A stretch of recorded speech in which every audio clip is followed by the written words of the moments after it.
PunchPod in stereo. Every week, PunchPod brings you live stand-up comedy from Seattle. And now, episode 40, Best of PunchPod Volume 2. I got into an argument with a friend of mine, a black friend of mine. And in the argument, he said that he was gonna fuck my mom. And he said it like a threat. He wasn't trying to be nice about it. He wasn't like, oh yeah, man, I'll fuck your mom. I got that. Like, no. He was like, fuck you, man, I'm gonna fuck your mom. Like, I told him, come on, man, you know my mom's racist. She's not gonna give it up to you.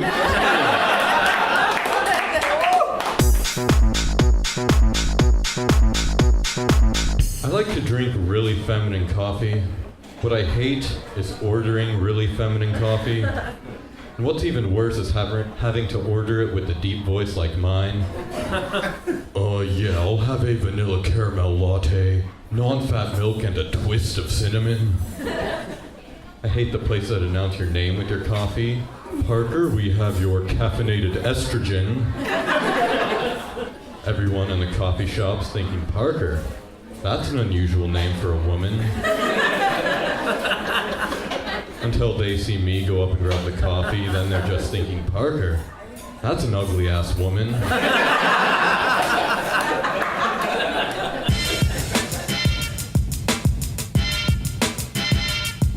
You got your tits or your dick pierced? You got your dick tits? You got your tits, tits? You got your tongue, don't you? You're a raider. No, that shit's fucking weird. I will say this, and before you fucking judge me, I want to get my taint pierced. Yeah, how awesome would this be? I want to get my taint pierced because I want to go into a tattoo shop, into that weird, creepy piercing studio. I want to take my pants off and my boxers completely nude, but leave my shoes on and my jacket on, right? And I want to get on that piercing table, right? And get my legs way back behind my head, like really far back, like this. Completely fucking naked. And right as that piercing guy is putting on that tight glove, and he's pinching that little flap of skin between my balls and my asshole, I can look down at that kid and go, psst, hey! Now I bet you wish you finished high school now, don't you? Yeah, U.S. history doesn't seem that hard now with my balls on your nose, does it?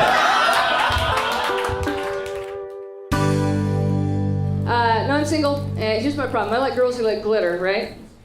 Ladies? With the shirt, come on. Yeah, but girls who like glitter like dicks.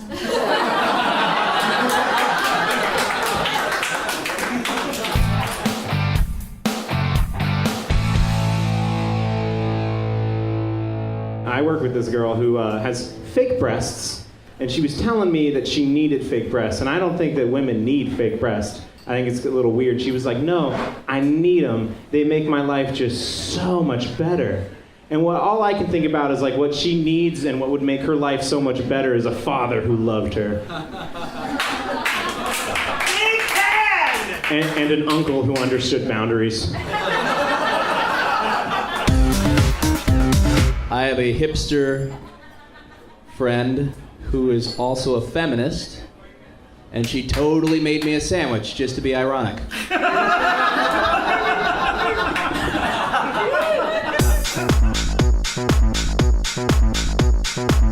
My mom hates the word vagina. She prefers the word pancake. She'll say, Mona, I'm so tired of these girls who just flop their pancake around. I said, Mom, that is why I have a difficult time at IHOP. Because the International House of Vaginas to me.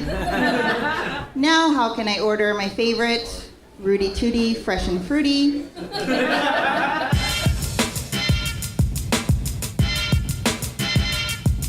I'm the type of guy that draws a dick on people's faces when they pass out. Yeah, that's me. I'm sorry. But here's the thing. Some people think you're taking that too far. You gotta play within the rules, all right? They gotta have their eyes closed and they gotta have their shoes on at all times for this to work, okay? My friend a few days ago, his name's Jeremy, drew a penis on his face. His parents thought I took it way too far. His parents like, who did this to Jeremy? Granted, it was Jeremy's funeral.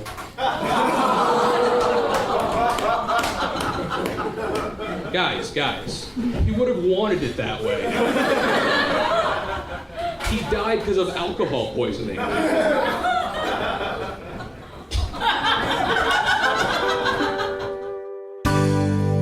A famous comedian fucked up and said the wrong thing, and all of a sudden we're having rape joke arguments now, you know? I don't know how you guys feel about that, but I wish that rape joke arguments would stop forcing themselves on me.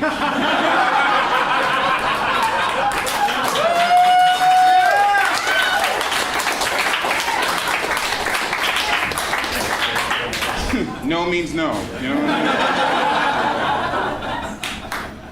mean? Yeah, same thing with abortion jokes, you know. I want to start an abortion joke, but then I stop it before it gets to the punchline, you know?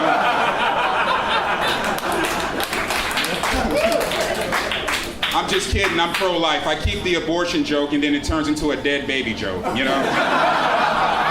It's American values that I stand for.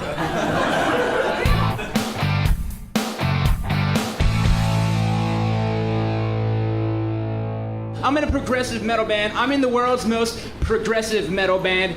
We play country.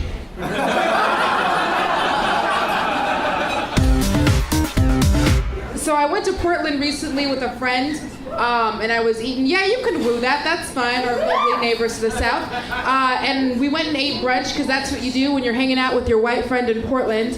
And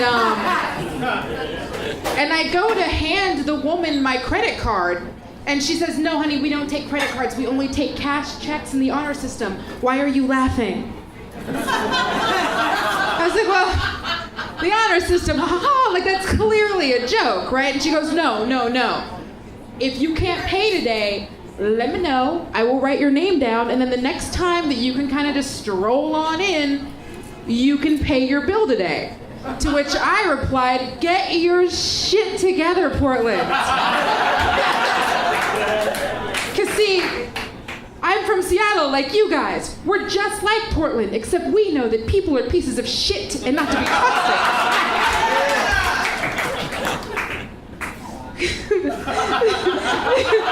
The honor system is a system like the rhythm method is a method. Oh, and P.S., Portland, if you're still taking personal checks in 2012, that is the honor system.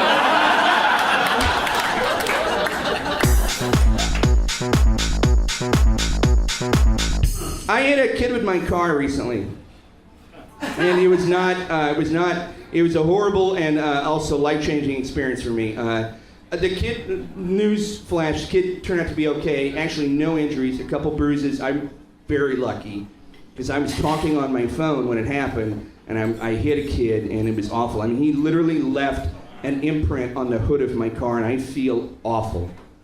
I drove him and his broken bicycle to his house, and I told his parents, and I went to the hospital with him, and the kid checked out great, and the parents were so touched that I didn't just leave him in the middle of the street, that they didn't press charges. When I say I feel awful, here's the part where I feel bad. I left the hospital and got into my car and started it up. And for the first time in 4 years, the air conditioner worked again. You guys realize that fucking kid saved me like $1,300.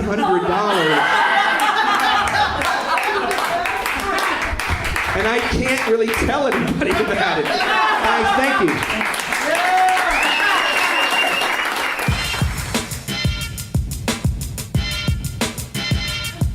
I'm also a TV rager. Anybody else yell back at the TV? Yeah, there's some shows I'm not allowed to watch. Like Fox News, but I was sneaking some in flipping channels the other day. And I'm a gay guy, so this woman really offended me. She was on the TV, they were interviewing her, and she said, well, my problem with gay marriage is, and I just want to point out that I'm not doing her Southern because I think Southern people are stupid. This particular woman was just Southern and stupid. She says, my problem with gay marriage is, how am I supposed to explain it to my children? And I'm thinking, how'd you explain to them you were straight? How did you explain to them that that's not their real daddy? How'd you explain to him that big old butt you have in the front? You fucking didn't, all right? Because they'll figure it out. There's things in life we figure out, right? Like one day they'll just figure out, that's not a butt, mommy's just fat. Yeah. And they'll figure out that's not their daddy when you get them the next one with the new trailer.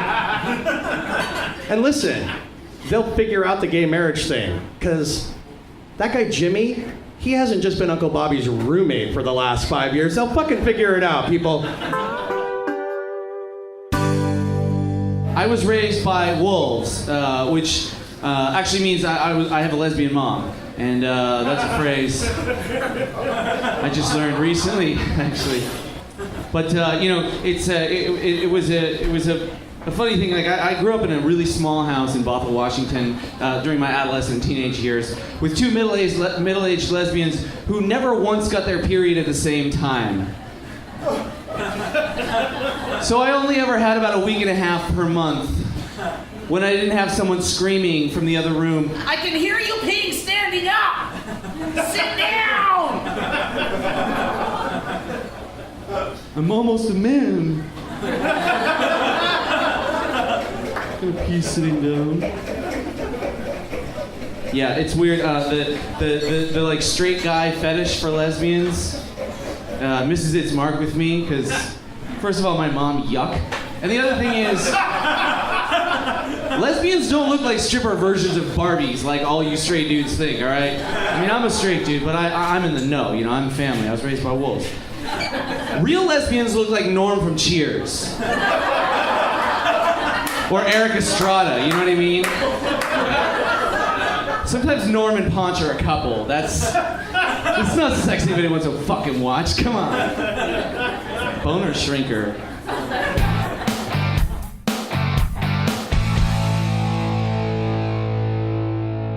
My wife really is one of the most racially sensitive people I know because she's studying social work. And if you don't know anything about the subject, social work is basically the study of like all the root causes of all of our society's problems, like prostitution, drug abuse, violence. You learn about why all those things are here. Spoiler alert: white dudes. Yeah, white guys are the fucking cause of every problem in society. If you've done the research. And I get it, you guys are on board. You're like, yeah, he's totally right. If I was up here saying like, oh, black people are destroying society, you'd be like, oh, that guy's a fucking crazy racist. But I'm like, no, white guys. You're like, oh yeah, I can totally see that. Yeah, I can totally. They have the means and the motive. I totally get that. White guys are such assholes. White guys will laugh at that joke. They're like, yeah, we're fucking terrible, dude. Yeah, I'm a honky. Honk, honk, park my beaver, fucker. You know, it's. All right, I probably shouldn't say this. My girlfriend just got a tramp stamp. It's just a picture of herself. Can I sleep on your couch tonight? No, but she said that way when we make love, at least she'll know I'm looking at her. Everyone's now trying to figure out if that joke works for a lesbian. It's not traditional, but it can.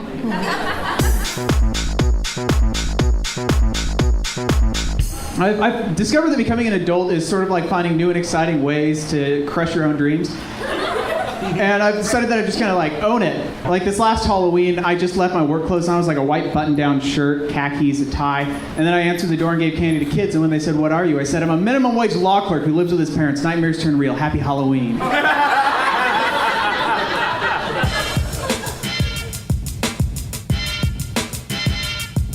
I had a friend who recently came out with me to a comedy club, and he thought he was going to pick up some chicks. And I said, "Oh, it's not going to go how you think it is." And I was right. And I explained to him after the show, I said, "Come on, picking up chicks at a comedy club is like looking for parking at Costco. I mean, either they're all taken or they're handicapped. There's not a lot of options." It is NFL season, ladies and gentlemen. We have any NFL fans? Yes!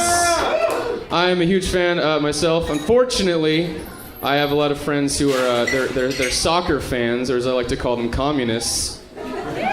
Yeah.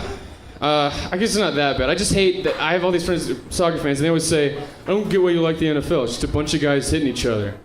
The NFL is just a bunch of guys hitting each other. It's like, no, it isn't. It's a bunch of millionaires hitting each other. Really hard. Full-grown, like, guys who make way more money than you just beating the shit out of each other. You don't have to enjoy the game. Just enjoy that, if anything else. People say they make too much money. I completely disagree. I think they put their lives in line for our entertainment. I think it's fine that they make that much money. Although I do think if you make a lot of money, you should have to do something like that. Like they say, like the 1%, like they're hoarding all that money. It's true. They did earn it, so I think they should keep it. But in order to keep it, every year, once a year, you have to return one punt against the Chicago Bears. Yeah. The money would trickle down very quickly. Sir, last year you gave over $3 billion to the less fortunate and to charities. What caused the change of heart? Was it your wife, your kids? Was you find religion? No, it was Brian Urlacher.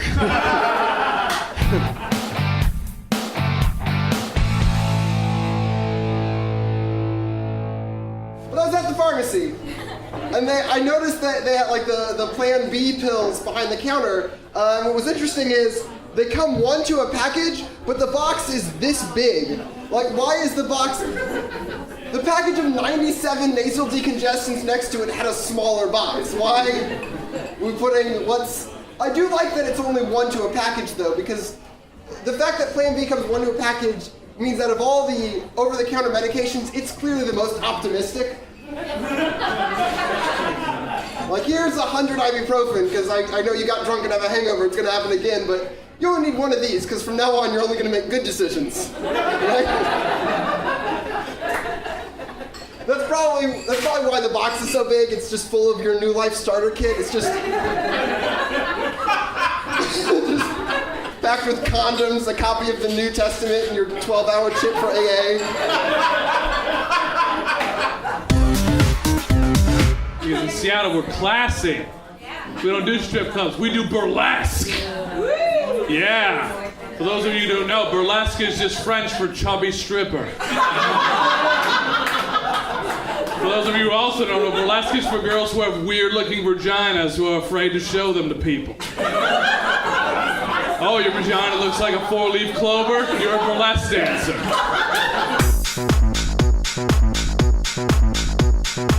I love being Iranian, but it is kind of hard because there's certain things in this country that we can't quite enjoy, like the sun. Because when you're white and you go out in the sun, you know, you go and you get a tan and you look more attractive and it's beautiful. But when you're Iranian and you go out in the sun, you go get a tan and look more threatening. You're white, you like tan into this nice golden bronze. Iranian, you tan into a fucking orange alert.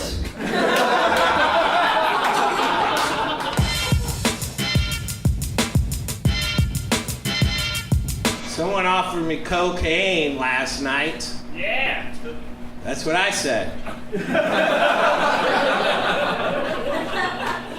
Because I was already planning to feel bad about myself in the morning. Like, well, this won't change my schedule at all.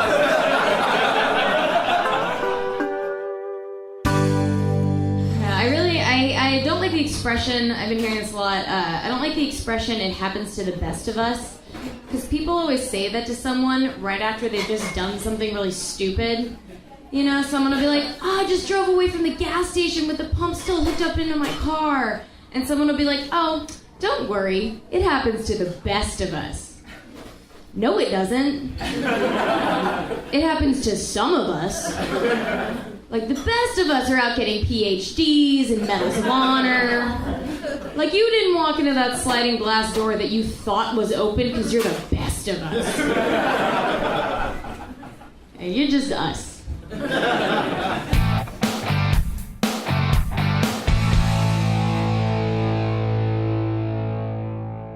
Feeling kind of down. I had to put my cat down. She was getting heavy.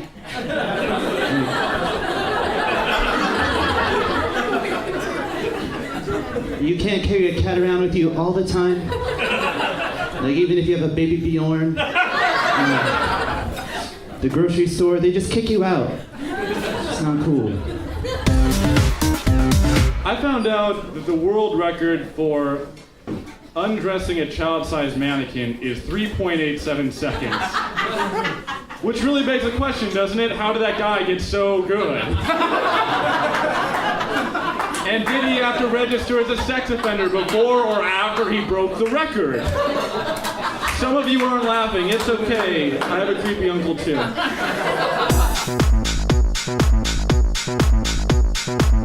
I mean, I do camp drugs, okay? Like, I smoke weed and I drink, you know? That's it. Like, camp drugs. Those are things you do while camping. Yeah. Right? Like, nobody's sitting around a campfire, like, doing lines of coke, like, let's make some s'mores and fucking talk!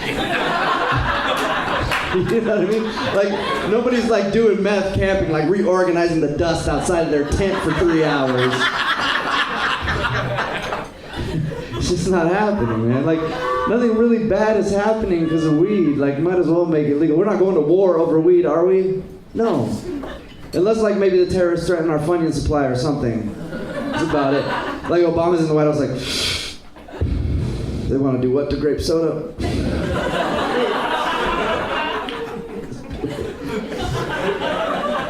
Like, marijuana doesn't cause domestic violence. You know what causes domestic violence? Budweiser. Like, you know, you could be high and you could walk in on your girlfriend cheating on you and you just be like, you know, I probably haven't been paying her enough attention. Thank you, man. You guys want to go get a pizza or something? Looks like you worked up an appetite, dude. You know?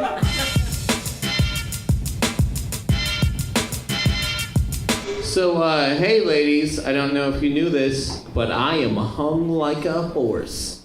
Like, not in size, but just in shape and texture. Thank you.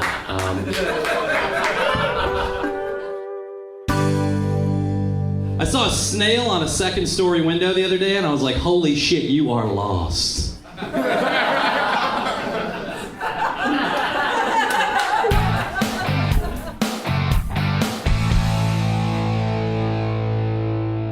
Listen, folks, I'm not a man of faith. I don't really believe in any particular religion. But I do believe in the devil because I can feel him every time I go for a run. Every single time. Right away, he's just whispering in my ear, turn around. You just bought us $60 at Taquitos. Turn around. This podcast isn't that interesting. Turn around. You're going to get jumped at the next corner. Turn around. So, if you guys want to hang out with me after the show, because this is a show for me, come see me before the blood clot reaches my heart. You guys are fun people. I recently went to Brazil and sat on a bidet for the first time. Do you guys know what a bidet is?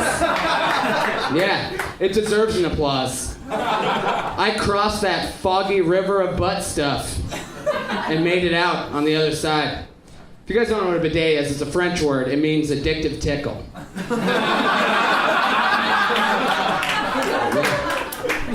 That's what happens. I sat on a bidet. I woke up 2 hours later sweating. I'd laugh myself to sleep. What a joy that was. Oh man, so now I'm going online, doing the internet dating thing on OkCupid. That's a little bit easier, that way I can just set my filters to does drugs, has kids. That way I can get all the mistake-prone women in one corral and lead them straight to the slaughterhouse. The slaughterhouse is my dick.